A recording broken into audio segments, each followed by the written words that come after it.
दुखद और पूरे देश के लिए शर्मसार करने वाली घटना हुई जब अंतर्राष्ट्रीय ख्याति प्राप्त फुटबॉल खिलाड़ी लियोनेल मेसी के कार्यक्रम में सॉल्ट लेक स्टेडियम में जिस प्रकार की अव्यवस्था, भगदड़ और वितंडावाद हुआ, उससे सिर्फ कोलकाता नहीं, पश्चिम बंगाल नहीं, हर भारतीय का सर शर्म से झुक गया। पश्चिम बंगाल की मुख्यमंत्री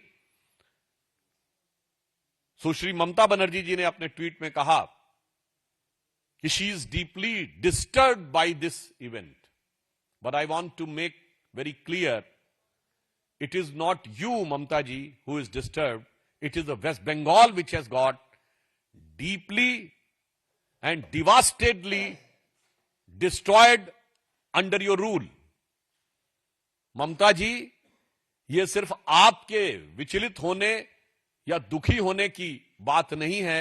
आपके शासनकाल में पश्चिम बंगाल जिस दुखद और दर्दनाक स्थिति की तरफ पहुंच गया है, यह घटना उसका प्रमाण है। और इसके साथ मैं विपक्ष से पूछना चाहता हूं कि इस प्रकार के आयोजनों में ऐसी अव्यवस्था आपके राज्यों में क्यों होती है? 4 जून सन 2025 को बेंगलुरु में आईपीएल के बाद ऐसी ही घटना होती है। उससे पहले 27 सितंबर, उसके बाद 27 सितंबर 2025 को तमिलनाडु में ऐसी ही अव्यवस्था और अराजकता क्रूर डिस्ट्रिक्ट में होती है। हम पूछना चाहते हैं कि यह दर्शाता है कि वहां कानून व्यवस्था की स्थिति बहुत लचर है। जो लोग सत्ता में हैं वो अपने अधिकार को कानून से ऊपर मानते हैं।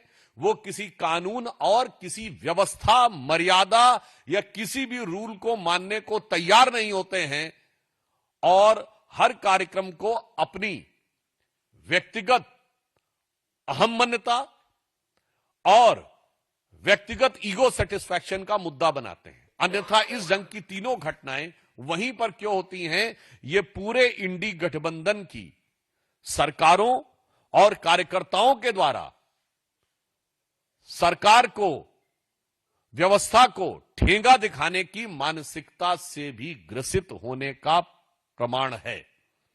और इसके लिए, और जो लोग भी उसमें घायल हुए हैं, उनके लिए हम सब बहुत संवेदना व्यक्त करते हैं। मगर ये पूरे इंडी गठबंधन के राज्यों का एक चरित्र दिखाई बन चुका है, टोटल मिसमैनेजमेंट एंड केओस। और ये केओस कहीं ना कहीं करप्शन और कॉम्पिटेंसी की कमी की वजह से हुआ है। मेसी इतने बड़े खिलाड़ी भारत आते हैं और जिस प्रकार से उनके पूरे इवेंट को कोलकाता के स्टेडियम में मैसअप किया जाता है, इसके पीछे पूर्ण तरीके से टोटल मिसमैनेजमेंट और केओस टीएमसी का जिम्मेदार है। एडमिनिस्ट्रेशन और प्रशासन नदारद था, पुलिस और सिक्योरिटी नदारद थी। टीएमसी के नेता या तो इस इवेंट से पैसा कमाना चाहते थे, इसलिए इस प्रकार का इवेंट किया गया। मुझे बताया जा रहा है ब्लैक में टिकट भी बेची गई, बहुत लोगों को बुलाया गया और हजारों हजार रुपए फैंस को खर्च करवाए गए। और फिर फैंस को एक मौका भी नहीं मिला कि वो अपने फेवरेट स्पोर्ट्स स्टार को देख सके। सारे टीएमसी के नेताओं ने घेर रखा था मेसी को 10-15 मिनट में निकलना पड़ा। अगर वहां पर स्टैम्पीड हो जाता जैसे बेंगलुरु में हुआ है, अगर वहां पे कोई जान माल की हानि हो जाती और पता नहीं कितने लोग इंजर हुए भी हैं। इससे एक बात स्पष्ट है कि आज भारत की छवि जो कोल्ड प्ले कॉन्सर्ट और बाकी कॉन्सर्ट्स करवा के इतनी अच्छी हुई थी, उसको बदनाम करने का अगर कार्य किसने किया है तो ममता बनर्जी और टीएमसी की सरकार ने किया है। ये इनकी इनकॉम्पिटेंस और करप्शन की वजह से हुआ है। ऑर्गेनाइजर पे और सरकार के प्रशासन और प्रशासनिक अमले पर पूरी तरीके से कार्रवाई होनी चाहिए। और ममता बनर्जी क्योंकि होम मिनिस्टर है, लॉ एंड ऑर्डर उनके तहत है, ये complete law and order failure है, उनको जिम्मेदारी उठानी चाहिए। सरकार ইতিমধ্যেই তদন্তের নির্দেশ দিয়েছেন, যতক্ষণ তদন্ত চলছে ততক্ষণ কোনো মন্তব্য করব नहीं नहीं पुलिस और ऑर्गेनाइजर जो है बस वो और लीडर्स उन्हें घेर के रखे थे हमने। नहीं नहीं ये जो हुआ बहुत अनफॉर्चुनेट, ये ठीक नहीं है, ये होना नहीं चाहिए।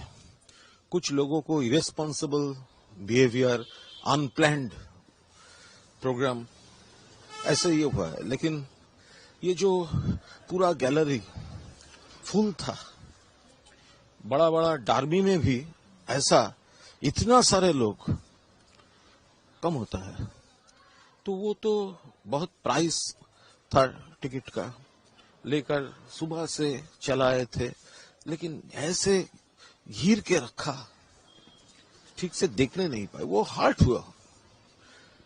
तो उसके बाद थोड़ा इमोशंस तो बाहर आए। तो ये तो एक प्राइवेट ऑर्गेनाइजर का था, ये तो स्टेट गवर्नमेंट का प्रोग्राम नहीं था। और हमारा स्पोर्ट्स मिनिस्टर वहां पर इनवाइटेड थे, और कैसे घुमाएगा, क्या करेगा, ये तो वो प्राइवेट ऑर्गेनाइजर का थे। तो वो अगर उसका प्लानिंग में थोड़ा लार्ज स्क्रीन रहता या ओपन स्टेज और जीप रहता मार्ट घूमने के लिए, तो शायद ऐसा नहीं होता। लेकिन ये तो प्राइवेट, वो जो स्टेट गवर्नमेंट से जो सपोर्ट मांगा था, इतना बड़ा मेसी आ रहा है, स्टेट गवर्नमेंट परमिशन दिया और वो जो चाहा है वो दिया है, लेकिन उसका क्या प्लानिंग है, ये तो उसका रिस्पॉन्सिबिलिटी है।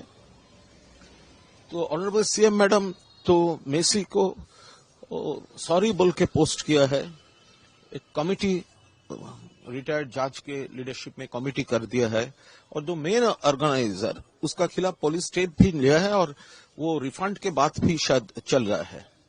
तो इसका बाद अब देखिए, अगर कोई आउटबस्ट हुआ इमोशनल, तो वो तो फुटबॉल फैंस का मैटर है, लेकिन वहां पे वो गेरुआ काला लेकर जय श्री राम बोल के वो लोग क्या कर रहे थे? वो क्या ये पॉलिटिक्स ऑफ वल्चर कर रहे थे? वो फुटबॉल फैन को इमोशन को मिसयूज करके वो तोड़फोड़ में क्या वो लोग थे? तो हमारा पार्टी का कोई, वहां पर तो फुटबॉल है, वहां पर वो दूसरा ऑर्गेनाइजेशन का फ्लैग, जय श्री राम, ये क्या प्री प्लान था कुछ लोगों का? एक मिसमैनेजमेंट जो प्राइवेट ऑर्गेनाइजर से हुआ है, उसका मिसयूज करके बहुत बड़ा वैंडलिज्म का ये क्या मौका उन लोग का ये प्लानिंग था? क्योंकि वहां पर एक दूसरा संगठन का फ्लैग आने का तो कोई क्वेश्चन ही नहीं था, तो वो आया कैसे? सुकांत मजुमदार जैसे वो एलिगेशन कुछ हुआ कहीं ना कहीं इसमें, तो सुकांत मजुमदार को बोल दीजिए, जो गुजरात में एक के बाद एक जब ब्रिज कोलैप्स कर रहा है, तो वो तो एक्ट ऑफ फ्रॉड है। वो तो मोदी जी का स्टेट है, अमित शाह जी का स्टेट है। सुकांत मजुमदार को बोलिए, करप्शन और चोरी का वो हिसाब गुजरात में खड़ा कर वहां पर वो एलिगेशन क्या है, क्या कुछ उनको जानना है, वहां से जानकर है। यहाँ पर ये 2011 में भी मेसी आया था, ममता दी चीफ मिनिस्टर थे, स्मूथली मैच हुआ था, लेकिन ये प्राइवेट ऑर्गेनाइजर गोलमाल कर दिया। दादा, ये जो ऑर्गेनाइजर है, ये पहली बार इन्होंने ऐसा नहीं किया। अभी और भी लेजेंड्स को लेकर आए हैं, नाम फुटबॉलर ही है, लेकिन मेसी के टाइम पे इस तरह से मिस हो जाना, कहाँ कमी लग रही है? देखिए, ये तो इन्वेस्टिगेशन का बात है, और ममता दीदी इन्वेस्टिगेशन का ऑर्डर दे दिया है। और आप एक फुटबॉल के उस ऑर्गेनाइजेशन के भी प्रेसिडेंट हैं। I am vice president of Mohun Bagan club. वो वहां पर ये ऑर्गेनाइजेशन जो ऑर्गेनाइजर है इस मैच का, उसका तरफ से बहुत बहुत गलत था, बहुत गलत है। लेकिन हम लोगों का तो ये मतलब नहीं है, क्योंकि वो लोग कर रहे हैं, वो प्राइवेट पार्टी है। अगर देखिए, अगर स्टेट गवर्नमेंट इसमें परमिशन नहीं देता या कोई कंडीशन डालता, तो तब तो ये होता मेसी को आने नहीं दे रहा है ये लोग। तो वो तो प्राइवेट पार्टी जो मांगा, जो सपोर्ट मांगा एडमिनिस्ट्रेटिव, वो दे दिया। तो अभी ये रिस्पॉन्सिबिलिटी पूरा उसका है। फैंस का गुस्सा, उनका फैंस का इमोशन, सही मान रहे हैं। फैंस का गुस्सा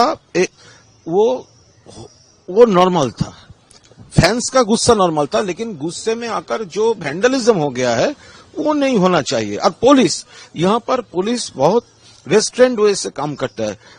अगर कोई कुछ फुटबॉल प्रेमियों कुछ गुस्से में आ जाता है, पुलिस लाठीचार्ज करेगा, ऐसा पुलिस यहाँ पर नहीं है। लेकिन वो पुलिस का ये पॉलिसी मान के वो जो लोग सब स्लोगन दे रहे थे, जय श्री राम ऐसा वैसा स्लोगन दे रहे थे, वो लोग क्या क्या किया, अभी तो वो सब फुटेज देखना पड़ेगा।